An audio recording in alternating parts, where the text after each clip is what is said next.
15 शाबान की रात, जिसे उर्फ आम में शब बारात कहा जाता है, बड़ी मशहूर हदीस है। अम्मा आयशा रज़ियल्लाहु ताला अन्हा कहती हैं, आप सल्लल्लाहु अलैहि वसल्लम को मैंने एक रात बिस्तर पे नहीं पाया, तो मैं आपको ढूंढते हुए निकली तो आप सल्लल्लाहु अलैहि वसल्लम बकी गरकत तशरीफ ले गए थे, बकी कब्रिस्तान में, और आप सल्लल्लाहु अलैहि वसल्लम ने वहां पर यानी दुआ फरमाई।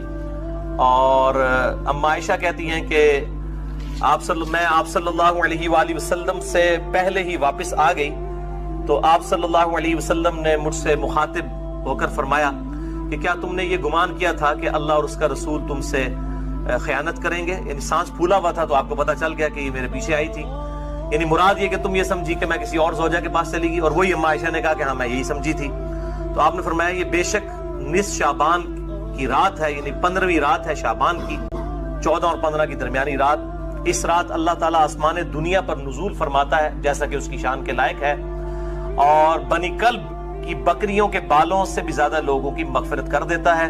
लेकिन यह रवायत है ज़ईफ।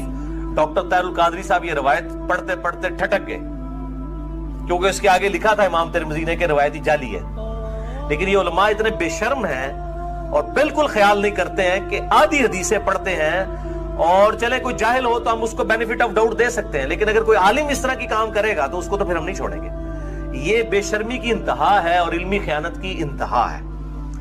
ठटक गए। आगे के अल्फाज है, इमाम तिरमिज़ी कहते हैं कि ये रवायत मुनक़ते है, सबसे शदीद जरा है कि रावियों की मुलाकात ही नहीं है आपस में। और वो कहते हैं इसमें जो तबा ताबी है याहिया बिन कसीर, उसकी मुलाकात ताबी उर्वा से साबित नहीं जो सईदा आयशा के भांजे थे, और जो तबा ताबी है हज्जाज, उसकी मुलाकात याहिया बिन कसीर से समा साबित नहीं है। और फिर साथ इमाम तिरमिज़ी ने लिखा कि मैंने अपने उस्ताद इमाम बुखारी रहमहुल्लाह ताला, जिन्होंने सही बुखारी लिखी है, उनसे जब इस हदीस के बारे में पूछा तो उन्होंने भी कहा यह हदीस सही नहीं है, यह हदीस ज़ईफ है, और ये सारे सुकम उन्होंने बताए।